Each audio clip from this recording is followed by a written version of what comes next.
help them. Okay, and I just want to ask you one last thing which intrigued me. Mm. When you said that the sale of your business you refer to as the real thing. Yeah. What do you mean by that? Well, I know it sounds odd, but the truth is, you're not going to like this. I never liked running a business. I've never enjoyed running a business. I love my work. I really do. I love all aspects of it. I like to do it. I'm just an old-fashioned worker, really.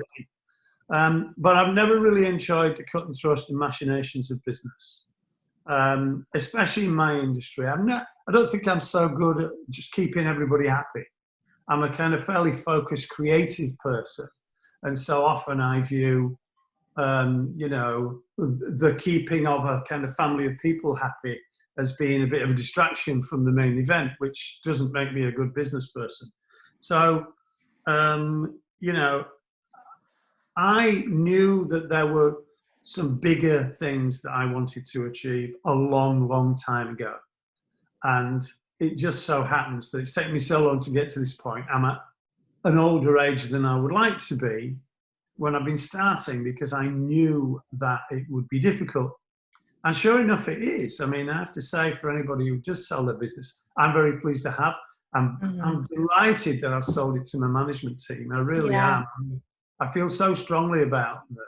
I help them as much as I can. And it's a bit like teenage kids, you sort of have that sense that you really want them to, everything to be right for them. You've got to be quite high touch about how you help them. And I feel that way about the business. So I'm delighted about that.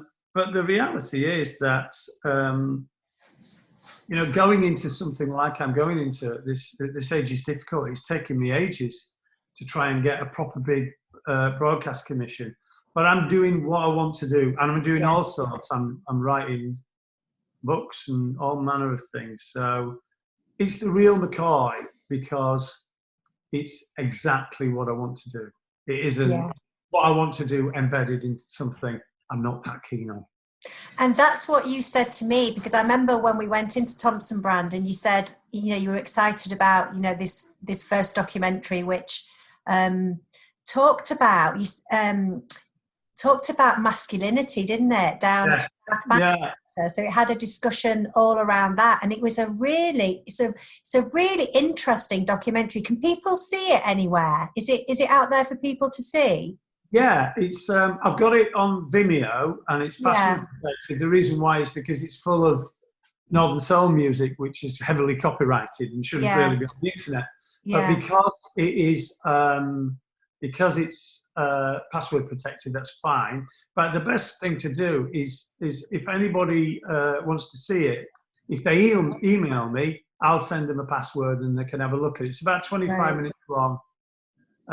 So if we just want to give people my email address, I'm happy to do that. Yeah.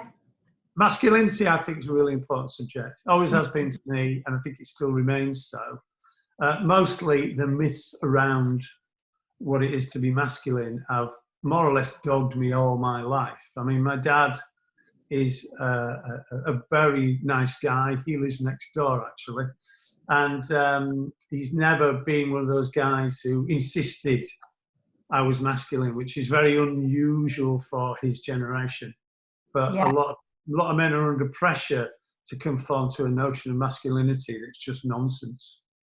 It's just nonsense, and it limits their development, limits their ability to be in a diverse and interesting world that we live in. So I've got lots to say about that. This isn't the place to say it. No, we might have to do another chat, Ian. I'm thinking. Oh, I'd be happy to do so. Yeah. we might have to do another chat, because it is absolutely fascinating.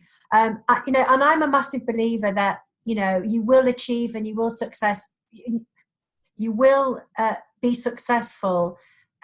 Anything that you set your mind to, but the key is you've got to be, you've got to want to do it. And if you want to do it, anybody can do anything. I'm a massive believer in that. Yeah. Follow, and if you follow your gut instinct and you follow what you really want to do, and you're in love with whatever you're doing, I think people will be drawn to you, and you'll be happy. I think the simplest advice, it's always the best advice. It's always the simplest. It's boringly simple, isn't it? And it's don't give up. Yes. And I have to constantly remind myself of that, because the reality is there's an awful lot of things that will tell you, oh, this is ridiculous, you shouldn't keep going. I mean, this is an obvious no you're getting from the BBC, so you mustn't, everything about this says stop. Yeah. But when you really, really know, that's the only voice that matters. Yeah. So, and it becomes much easier to cope with the world when you go, no, I've decided I've got a rule, and the rule is I'm not giving up. Yeah. And it just stops the voices in your head. Yeah. It gets you to look at the world in a much clearer way. And that's where I'm at the moment. I am not giving up. And I'm enjoying the not giving up as well. I'm loving it, in fact. I know it's going to be fine. And I know I'm going to pull all this off. Yeah, I do too. You just know. Yeah, so, you do. Yeah, it's a knowing, isn't it, inside, that you just know everything's going to be okay.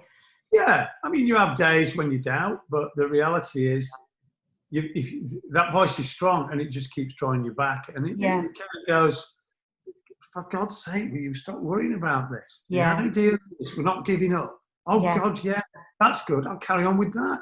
Yeah, because for me, it's not about it's not about the end goal necessarily. It's not about the achievement. The achievement for me is exactly what you said: not giving up. That's the achievement. So I completely. And I'm writing at the moment. I'm writing a novel about my time at the Faversham from 1977 to 1980. Are you? Yeah. And I tell you what, I have to say, God, there are so many awful things about the situation that we're all in right now. But there are some wonderful things, like time, for instance. And I'd been researching it for a few years, and then I just went, you know what, I'll just start. Yeah. I didn't even plan it. I thought I'll just start. And so I'm kind of 100 edited pages now into it. And I've only just got to the end of 1977. I've got another 4 years. But it's great, and it's I'm enjoying it, and it's all right. It reads okay, and people seem to enjoy reading it. So we'll see how it goes. Well, my time at the Faversham was probably, I was just trying to think when my period at the Faversham was, and that was probably like 1988 to about 1990 something. All right. So you were a bit of a kind of, that was the sort of I was like the house music time, indie time. Oh my God, it was all gold then, wasn't it? I know. And the characters you met, the characters in there were so interesting. It was a real movement, I think, the Faversham. I think it was quite similar to, like the Manchester scene with the Hacienda and the Tony Hudson thing. I think the Faversham was kind of, competition with that. It was a real character in itself, wasn't it, the Faversham? It was, and it started in 1977. The reality is it was a hotel bar. It was a really scruffy hotel bar. And it started with one tiny little thing, which was the two lads who were the sons of the owners. My dog. We'll just bring the dog in. I quite like sea dogs. Bring Flora here. Yeah. And so they, in the old days, all jukeboxes were all supplied to the pubs by one company, and they decided what records went on. Oh, hello! Oh my God, it's one of those lovely scruffs. Dogs like that like to roll about in grass and down hills, don't they? And come I know. covered in things. Hello, you're very well behaved. Oh, be quiet, Flora. Yeah. Anyway, So, carry on. yeah, so they're all jukeboxes were provided by this company called Music Hire Group, and basically you would rent it and you get all the records and all that jazz. And they said, we don't want to rent it, we want to buy it and put our own records on. And that's what they did. They bought this little jukebox. Yeah. Own records on, and because it was the only pub that had all the had David Bowie on and Roxy Music and Spark and all that kind of thing, all the students started coming into this bar. Yeah. And it started to turn into this thing.